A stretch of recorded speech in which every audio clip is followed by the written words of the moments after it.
तो हम नहीं कह सकते। मुमताज जी, मैं इस बात पर फोकस करना चाहती हूँ। आज गृह मंत्री ने इस बात को कहा कि ये नागरिकता देने का कानून है, किसी की भी नागरिकता इसमें छीनी नहीं जाएगी। तो मैं उम्मीद कर रही हूं कि इसे लेकर कोई विरोध नहीं होगा। क्या मेरा ये सोचना समझना सही है? नहीं, सुचारिता जी बहुत बहुत शुक्रिया। तमाम जो पैनलिस्ट हैं उनका भी बहुत शुक्रिया। उम्मीद है कि वो ठीक से सुनेंगे।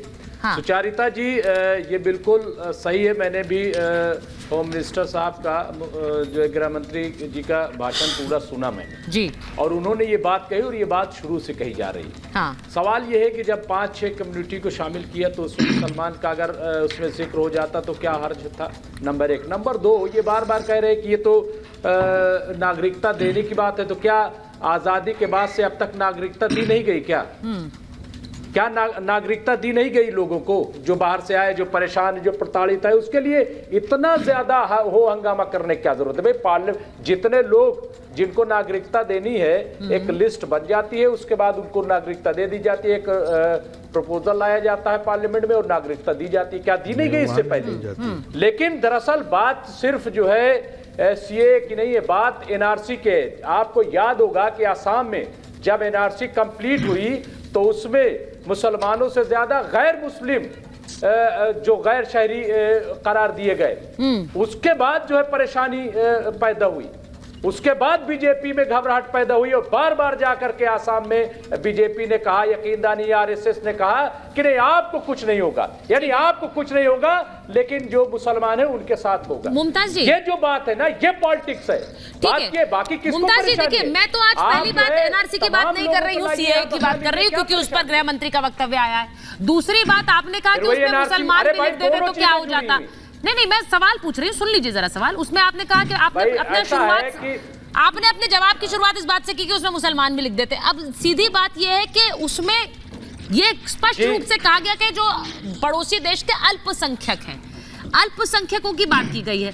अब अल्पसंख्यकों की बात इसलिए क्योंकि इन देशों में उन अल्पसंख्यकों के ऊपर प्रताड़ना भी है, और दूसरी बात यह है कि वो मूल रूप से भारतवंशी है, तो वो कहाँ जाएं, वो ये भी कह रहे हैं। उनके ऊपर प्रताड़ना के चलते वो नागरिकता चाह रहे हैं, मांग रहे हैं, मदद मांग रहे हैं। इस बात को भी समझने की जरूरत है। अब मेरा सवाल यह है, चांद साहब, अगर आप सुन रहे हैं तो इसमें दिक्कत नहीं होनी चाहिए। हम नहीं चाहते कोई द्वेष होगा यहाँ पर एक फैसले को लेकर। हाँ मुमताज जी, 1 मिनट रुक जाइए। हाँ ठीक है, रुक जाते हैं, बोलिए। 1 मिनट रुक जाइए, बोलिए। हाँ, यहीं से आप कहलवा दीजिए बीजेपी के जो लोग बैठे हुए हैं और जो और जिम्मेदार बैठे हुए हैं कि ठीक है, सीए से किसी को कोई एतराज नहीं है, आपने मुसलमान नहीं, सब कोई बात नहीं, लेकिन एनआरसी नहीं होगी। अब आप कहलवा दीजिए कि देश में एनआरसी नहीं होगी। नहीं, ये कोई बात नहीं है, कंडीशन थोड़ी हो रही है कि वो बोल दें यहाँ पर। नहीं, क्यों बोल दें वो?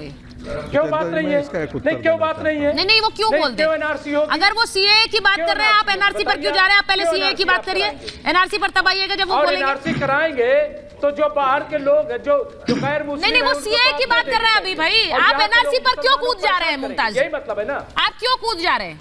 आप वो सीए की बात कर रहे हैं, उसमें आपको कोई आपत्ति है? एनआरसी देश में नहीं, आपको आपत्ति है, आप एनआरसी पे कूद रहे हैं, मेरे को समझ नहीं आ रहा। आप कहला दीजिए ना कि एनआरसी नहीं होगी। अरे भाई, मैं किसी के मुंह में शब्द थोड़ी ठूस दूंगी, वो जो बोलना चाहेंगे वो बोलेंगे। प्रॉब्लम नहीं है, एनआरसी नहीं होगी, आप कहलवा दीजिए।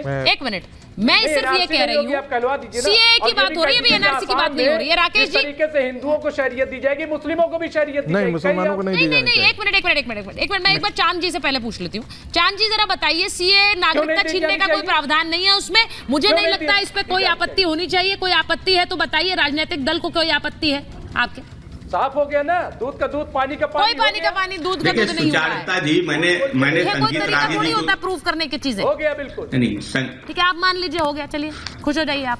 चांद जी बोलिए। देखिए सुचारिता जी, संगीत रागी जी को मैंने सुना और संगीत रागी जी ने कहा कि सीए आ रहा है और सीमा पार के जो लोग घुसपैठिए हैं, बांग्लादेशी, पाकिस्तानी, जिनको उनसे सहानुभूति है, उनको इससे दिक्कत होगी। ठीक है, तो भाई सीमा हैदर से किसको सहानुभूति है? अभी संगीत रागी जी से पूछिए तो सबसे बड़ी सहानुभूति अगर किसी को होगी तो संगीत रागी जी को होगी, राकेश त्रिपाठी से होगी। तो जो घुसपैठिए हैं उनसे सबसे बड़ी सहानुभूति तो भाजपाइयों को है, संगीत रागी जी को है। समाजवादियों को सीमा हैदर से सहानुभूति नहीं। ऑडियो ठीक नहीं है इनका। पूरा देश जानता है, एजेंसियां जानती है, भारतीय जनता पार्टी। ठीक है, ऑडियो ठीक करा के वापस आ रही हूँ आपके पास। ऑडियो ठीक करा के वापस आ रही हूँ। संगीत रागी जी, आप कह रहे थे नहीं, वो उन्होंने कहा कि आप ये सीए तो ठीक है, लेकिन एनआरसी दोनों को बार बार जोड़कर देखते हैं और उनका देखना सही है क्या? हाँ। देखिए, देखना उनका सही नहीं है, लेकिन ये कहना कि इस देश में एनआरसी नहीं होना चाहिए। हाँ। भाई, देश में कौन हमारा नागरिक है और कौन हमारा घुसपैठिया है, ठीक है, ये सबको जानने का अधिकार है और ये होना ही चाहिए। इस देश की सुरक्षा के लिए आवश्यक है कि पूरे देश में एनआरसी लागू हो, ताकि हम ये समझ सकें कि कौन हमारे यहाँ घुसपैठिया है और कौन हमारे यहाँ लीगल है। आपको मैं बता दूं, अमेरिका की सीनेट जो है एक व्यक्ति को भारत के अंदर इसलिए उसको एम्बेसडर नहीं बनाई, ये बिल क्लिंटन के ज़माने की मैं बात कर रहा हूँ, क्योंकि उसने टर्की के एक मेड को इलीगल तरीके से अपने घर में रखा था। आप सोच सकते हैं कि अमेरिका की सीनेट जो है उसके अपॉइंटमेंट को रद्द कर दिया और हम अपने देश में करोड़ों इन्फिल्ट्रेटर्स को अपने यहाँ बसा करके रखे हैं। मैं एक छोटा सा सवाल करता हूँ, जो लोग पाकिस्तान बनाए, जो लोग बांग्लादेश बनाए, वो तो भारत नहीं चाहते थे, तो भारत तोड़ करके पाकिस्तान बनाए थे, भारत तोड़ करके बांग्लादेश बनाए थे। उनके संतानों को अपने देश में हम संरक्षण क्यों दें? हम उनको अवैध तरीके से क्यों दें? यदि वो लीगल तरीके से मांगते हैं कि हाँ हमको सिटीजनशिप चाहिए, तो बिल्कुल उनको दिया जाता है, दिया जाता रहा है। लेकिन अवैध तरीके से घुसपैठिए आकर के आसाम की डेमोग्राफी चेंज कर दें, बिहार के सीमांचल की डेमोग्राफी चेंज कर दें, पूरे बंगाल की डेमोग्राफी चेंज कर दें, महाराष्ट्र की डेमोग्राफी चेंज कर दें, तमिलनाडु में ईस्ट कोस्ट रोड के किनारे जितने भी बड़े जिले हैं उनकी डेमोग्राफी बदल दें, तो इस देश को स्वीकार नहीं होना चाहिए, होना भी नहीं चाहिए।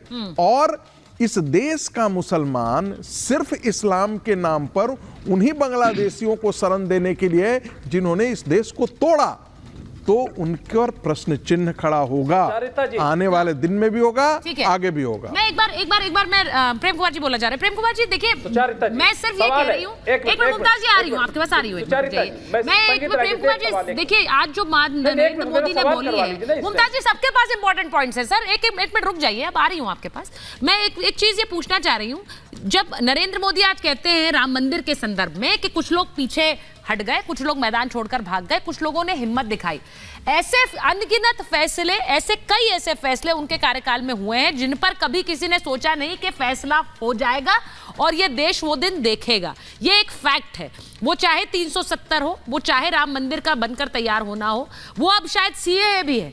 ये फैसले राजनीतिक दल इनसे हाथ पीछे खींचते रहे हैं, क्या ये फैक्ट नहीं है? इस पर किसने कब प्रतिबद्धता दिखाई कि हमें ये इस मुद्दे का निपटारा करना है, इस देश को सॉल्यूशन चाहिए? प्रेम कुमार। देखिए सुचारिता जी, बोलना तो बहुत सारी पिछली बातों पर था, लेकिन नए प्रश्न आ गए आपकी तरफ से।